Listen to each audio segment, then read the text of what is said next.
Hi guys, this upcoming video was supposed to be part of the 1000 subscribers video, but I just kept on rambling on and it turned out to be super long. So I cut it in 3 parts. It's about basically the records or albums that made me. I think it was a good time to share what my introduction to metal and rock was. You kind of get to know me that way. Let me know in the comments if you have any albums that changed your life or made you into the person or guitarist who are you today. So let me know in the comments. I'm really curious to see.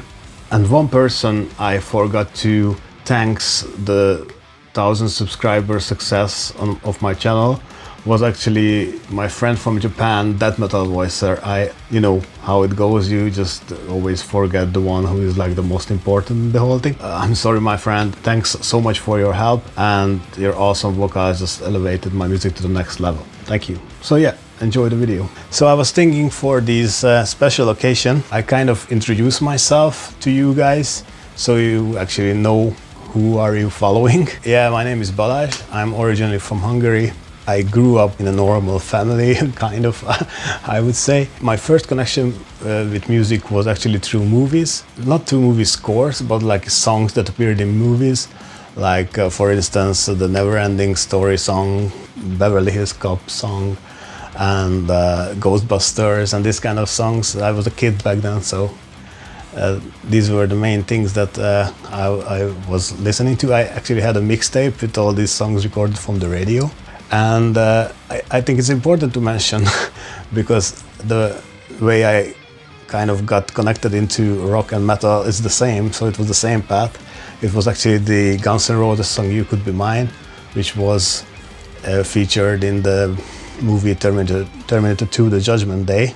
I really got crazy of the whole video, the look of the band, Axl's voice, the guitar sound, the whole raw energy from the band. And around that time, my mom was like, yeah, you shouldn't spend your money or your pocket money on toys, you should buy some tapes instead. That was probably the wrong advice, because I immediately went to this Polish market in Hungary where you could get like pirated tapes for very cheap, for like €0.50 or something. And I bought 2 tapes, and I'm gonna show it to you which 2 tapes. I don't have those tapes anymore, but I do have the CD version. So these were the first 2 albums I bought for myself, and I just listened to Appetite for Destruction and Use Illusion 2 until the tapes worn out, so I had to buy Use Illusion 1 as well. And for probably a year I only listened to the Guns N' Roses materials that I am across, and there were lots of pirated like concerts and all kinds of versions of these in the Polish market, so it was funny. Like there was a version of Use Illusion that was actually 3 tapes, like 1, 2, and 3, and the third one was green and yellow. So it was super pirate, but I liked it. And that was all I could afford, because like the normal tape would be probably €2, and this was like €0.50 or even less. So I could buy way more pirated tapes than originals. So I kind of listened to Guns N' Roses and all kinds of... I tried to find the second Guns N' Roses for some reason, and I came across many bands. I liked them, some songs, but was not really into them as much as Guns N' Roses, until I came across an album called No More Tears from Ozzy. So Ozzy just passed recently. He was obviously, for everyone in the metal community, I think was very important influence. Then I tried to collect everything Ozzy, and so that far, until No More Tears, I was actually listening and collecting tapes. I had many tapes, even like copied tapes and stuff like that. And then I got a CD player, and my first CD was actually this, the Use Illusion 1 CD. I got it from my mom for my birthday or something like that. And the first CD I bought from my own money was Diary of a Madman. And I was blown away from the guitar playing on these 2 albums, and I actually quickly realized that you should, like when you listen to Ozzy, listen it for the guitar player as well, not just for Ozzy. So he always had like awesome guitar players. Like during my time in this kind of hard rockish genre, there was another band that I listened to a lot, an album. It was Skid Row's Slave to the Grind. So this is one of the albums that made me as well. I really love the energy of Sebastian Bach's voice, and like the guitar playing is huge on this album as well. This is how I actually spent my days when I was around, what, like 12, 13 years old. I didn't listen to like proper metal probably until like 92, 93.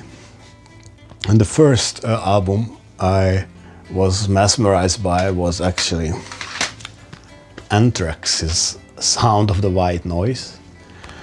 It was a bit like Alice in Chains for me. That's how I felt about Joan Bush's voice and melodies. And also that I didn't pay attention back then, but Dave Jordan was the producer of this album, the same guy as who produced Dirt. And I really loved that it was like heavier Alice in Chains or something like that. For me, little did I know about their thrash past at that point. But then one of my friends had a cool patch of Fistful of Metal, and then I obviously had to listen to all their earlier stuff as well. So around the same time I came across obviously Megadeth, Countdown to Extinction. So, and then obviously with Megadeth and Metallica and Anthrax, things started to get heavier and heavier. And obviously the two main Pantera albums for me came out around that time, so I got really hooked onto them. I remember the Vulgar Display of Power tape. My future guitar player, Peter from Casket Garden, he actually somehow ripped the tape, so I was fucking pissed. And he had to buy it for me again. Stories. So that's why I think these albums really made me, because every time I pick them up, I just have all these crazy stories about the time. And with Pantera, I kind of started to dip into the heavier spheres of metal. One of the main albums and one of my favorite albums of all time is Shades of God by Paradise Lost. We even made a cover with deathmetal voicer of the first song from this album. And the upcoming album, Icon. These are definitely my favorite Paradise Lost album. They have this huge atmosphere, like the color of the cover art kind of expresses this atmosphere. And I think the later albums don't have it as much. They have great albums later on, even after Host. So some of the newer stuff is amazing, but somebody says Paradise Lost, I think about this too, for sure. Okay, and I got into heavier and heavier music, and one day we went to this nearby city. There was a proper record store there, and we bought 3 tapes, because with my friend we were like, yeah, we should now buy some tapes where the growling on it and stuff, because with Paradise Lost there was some growling on Shades of God. So now we are tough enough, we can buy growling stuff. So we ended up buying 3 tapes, and these were the 3 tapes. Now I have them on CD, but I still have the original tapes. So just imagine this time that these albums were released in a very short period of time. I think within the same year even. Yeah, I think so, within the same year. Chaos AD from Sepultura, Death, Individual Thought Patterns, and Covenant from Morbid Angel. So we ended up with these 3. I mean, we liked Sepultura the most. It was like, that was accessible and not so heavy as well like the other 2. But when I first heard that, I was like, what the fuck is this? It's like jazz or something. This was a super shitty buy. I don't want this. But something pulled back to it, and I know what it is now, but I didn't know it back then. But it was the lead playing of Chuck and Andy LaRocque from King Diamond. Like, the solos were so amazing on this one.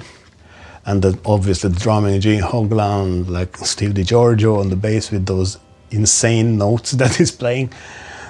Like, this is one of my favorite albums of all time. From the death metal genre, probably the favorite album. And Covenant, this seemed very dark and very like hard to access. Not as hard as that maybe, but it was just pure evil for me back then. It needed some time to settle, but when it settled, man, that this is a fucking masterpiece as well. Especially the song Pain Divine, that's it. Pain Divine, the second song of the album. With those weird melodies, oh my god, this is such a great album. So I probably heard all the major death metal releases of the time, starting from Cannibal Corpse to the Dayside and all that kind of stuff, Obituary. And I kind of dwelled in that world of death metal. I barely listened to anything else. Maybe I had like a short black metal period, but there I only liked like the Swedish Marduk, Dawn, Nagelfar, and this kind of stuff. Not really the Norwegian line. And there was one time I just heard a song on Headbanger's Ball, which had like Wolverine from Marvel Comics in it. And I was like, what the heck is this band? For me, that song, Wolverine Blues, obviously, sounded like a very heavy Sepultura, like boss or guitar sound, and I was like, what the heck is that? So I bought this album.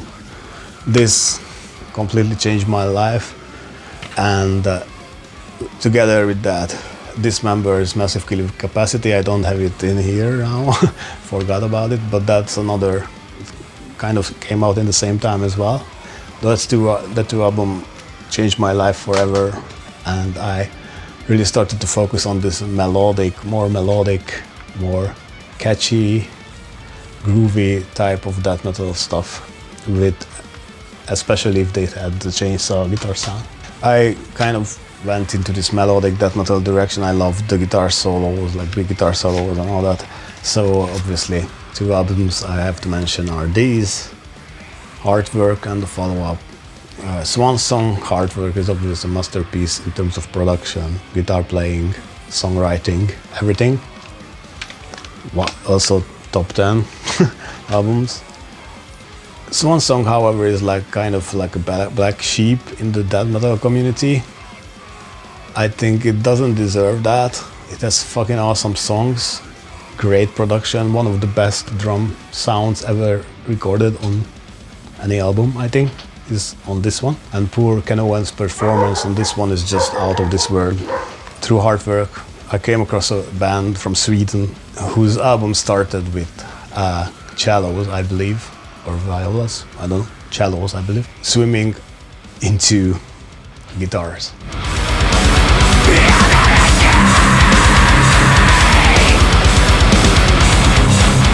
Thanks guys for checking out this video, and if you're interested in the second part, stay tuned, like, subscribe, and yeah, just keep on riffing. Bye.